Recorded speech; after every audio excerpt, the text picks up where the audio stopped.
bantu abategereri na abaligereri baito twabakwane na ndema roba yabono nga kimono koirire buya. It is a nice moment that as Wafalme Mitaani TV talk about lesson discussion. A URL lesson ya sabbath marogoba was the introduction ye lesson ya gatano.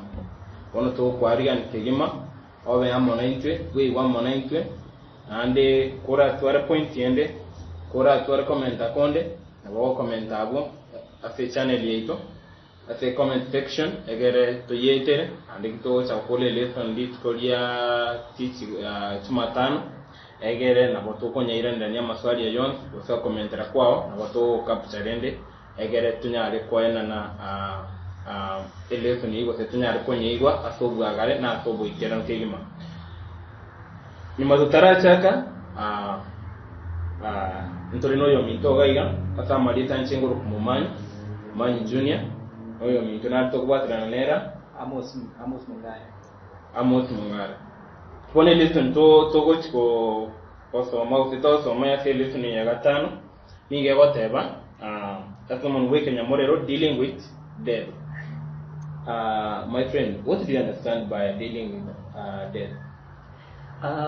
Before I answer your question of dealing with death, okay, first of all, you have to have a foundation of what the lesson is trying to address. Yes. Basically here, when the writer of the editors of the lesson came up with the theme for our quarter lesson, they called it managing for the master. So managing of the master, one of the things that are so core for the current society, this 21st century, and they call it Gen Z generation, is finance. Money is everywhere, money operates. I even heard someone saying that money is not everything, but money is the only thing. I'm not sure about how true that is, but that is left for you to think about. So debt, for us to have the word debt, we have to have some kind of money or property that you owe to someone.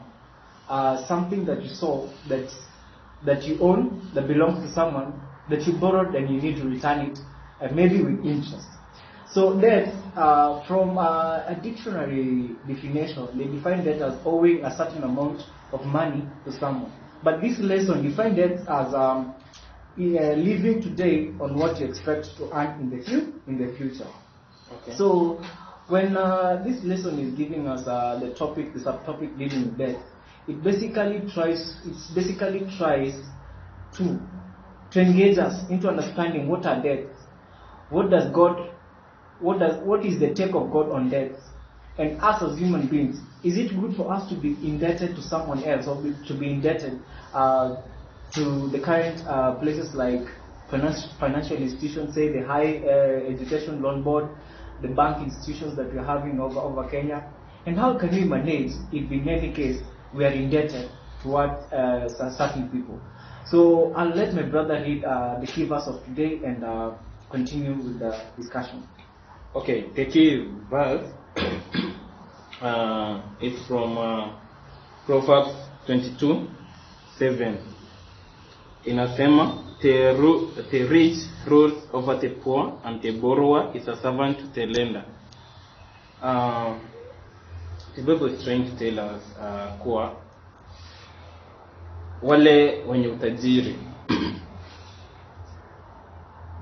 huwa ni viongozi wa wale ambao hawana. So my question is, sasa ukipata njia ya kuwa pia wewe tajiri, ili ama njia ya kukopa pia uwe tajiri, uone kuwa pia utakuwa kiongozi ama ni kitu mzuri, kwa maana utakuwa sasa under someone, because now unajua debt will equalize you too. Yeah, thank you for that question. Okay. Your question goes like this: if I borrow money and become rich, won't I be in the same equal place with a rich person? Yes. Now that begs the question: how did you get that money? And any money borrowed must be returned. Any money that you go to ski, I mean, let's take a practical example. Say other students, most of the people, say the largest population are the youth, and the youth, most of them are in school, say colleges, campuses, and the government has opened has opened its account up for TVET students taking diploma, students taking degree. We all borrow loans for studies. It's called HELP, in short, HELP, acronym for Higher Education Loan Board loans. So at every point, we get the money each and every academic year that we are going back to school, and the money is dispersed. A bit of it is dispersed to the account of the school, and the other you're given so that you can decide where to use it. At the end of the 4 years, a year of amnesty is left, and the following year you have to start paying.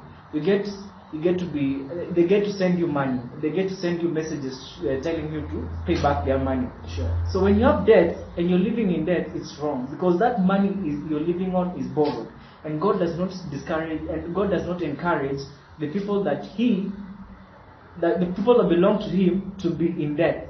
So money gotten through debt cannot make you rich for a long time. One way or another, you must pay what you earn, what you borrowed.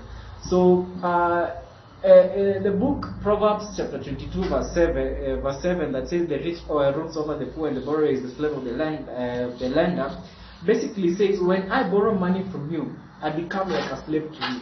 Because anytime that I'm sitting down, all I'm thinking is about paying back your money. Sure.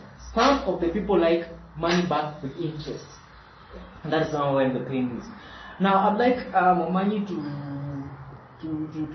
continue and tell me, is borrowing wrong? Okay, indeed, the way you have explained, that's what we want now to understand, and that's now what we want to know in this week. And in fact, to be truthful is that in one way or the other, an individual or a government or a group of people umewahi kuwa in debt in one way or the other. So most or the majority of the people today have the experience of being what? In debt. And now this is what we want now to understand biblically in this week. It's not borrowing bad, because kuna wale ambao wanaborrow, mtu anainvest na anatajirika from that, and at long last unapata amefanya nini? Amemaliza kulipa bila kufanya nini? Kukuwa na tatizo lolote. So in this week we are going to understand that, we are going to read about that. So keep in touch as we continue sharing with you. And in case you have any comment, any suggestion, or any issue, comment there.